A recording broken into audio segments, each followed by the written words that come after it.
നമസ്കാരം. സംസ്ഥാന സർക്കാരിൻ്റെ പെൻഷൻ വിതരണം സംബന്ധിച്ച ഏറ്റവും പ്രധാനപ്പെട്ട ഒരു അറിയിപ്പാണ് ഈ ഒരു വീഡിയോയിലൂടെ നിങ്ങളുമായി പങ്കുവയ്ക്കാൻ ഉദ്ദേശിക്കുന്നത്.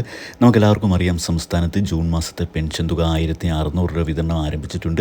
ആദ്യം അക്കൗണ്ടുകൾ വഴി പെൻഷൻ സ്വീകരിക്കുന്ന ആളുകൾക്കൊക്കെയാണ് ഇപ്പോൾ അക്കൗണ്ടുകളിലേക്ക് എത്തിയിരിക്കുന്നത്. ഡയറക്റ്റ് ബെനിഫിറ്റ് ട്രാൻസ്ഫർ വഴി ഒരേ സമയം ലക്ഷക്കണക്കിന് ആളുകളുടെ അക്കൗണ്ടുകളിലേക്ക് ഇത്തരത്തിൽ 1600 രൂപ വീതം നിക്ഷേപിച്ചിട്ടുണ്ട് സംസ്ഥാന സർക്കാർ. എന്നാൽ കുറേ അധികം ആളുകൾക്ക് ഇനിയും അക്കൗണ്ടുകളിലേക്ക് എത്താനുണ്ട്. അവർക്ക് നാളെ അവരുടെയൊക്കെ അക്കൗണ്ടുകളിലേക്ക് എത്തുമെന്ന അറിയിപ്പുകൾ വന്നിട്ടുണ്ട്.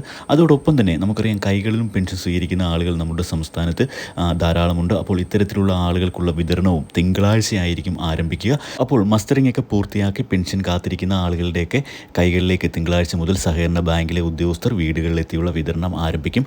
1600 രൂപയായിരിക്കും ഇത്തരത്തിലുള്ള ആളുകൾക്കും ലഭിക്കുക. എന്നാൽ കേന്ദ്ര സർക്കാരിൻ്റെ പെൻഷൻ വിഹിതത്തിന് അർഹതയുള്ള ആളുകളുടെയൊക്കെ അക്കൗണ്ടുകളിലേക്ക് പെൻഷൻ സംസ്ഥാന സർക്കാർ നിക്ഷേപിച്ചപ്പോൾ നമുക്കറിയാം 200 രൂപ മുതൽ 500 രൂപ വരെയൊക്കെ കുറവുകൾ വന്നിട്ടുണ്ട്. ഇത് കേന്ദ്ര സർക്കാരാണ് ഈ ഒരു തുക നമ്മളുടെയൊക്കെ അക്കൗണ്ടുകളിലേക്ക് നിക്ഷേപിക്കുന്നത്.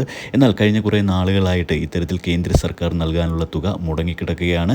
ഇതിൻ്റെ കൃത്യമായ വിതരണവും ഉടൻ തന്നെ ഉണ്ടാകുമെന്ന് കേന്ദ്രത്തിൻ്റെ ഭാഗത്ത് നിന്നുള്ള അറിയിപ്പുകളും വന്നിട്ടുണ്ട്. നമ്മളുടെ ആധാർ കാർഡുമായി ലിങ്ക് ചെയ്തിട്ടുള്ള അക്കൗണ്ടുകളിലേക്കായിരിക്കും ഈ ഒരു തുക എത്തിച്ചേരുക. ഇനിയും ഇത്തരത്തിൽ കേന്ദ്ര സർക്കാരിൻ്റെ വിഹിതം വിതരണം ചെയ്യുമ്പോൾ കുടിശ്ശിക ഉൾപ്പെടെ വിതരണം ചെയ്യുന്ന ഒരു നടപടിയിലേക്കാണ് ഇപ്പോൾ കേന്ദ്ര സർക്കാരും പോകുന്നത്. ഇതിൻ്റെ വിതരണ തീയതി ഉടൻ തന്നെ നിങ്ങളെ അറിയിക്കുന്നതായിരിക്കും. ദയവായി ഇത്തരത്തിലുള്ള എല്ലാ പെൻഷൻ വിതരണ അറിയിപ്പുകളും നിങ്ങളിലേക്ക് എത്തുന്നതിന് വേണ്ടി ചാനലൊന്ന് സബ്സ്ക്രൈബ് ചെയ്ത് സപ്പോർട്ട് ചെയ്യുക. വീഡിയോ ഒന്ന് ലൈക്ക് ചെയ്ത് കൂടി കാണുക. താങ്ക്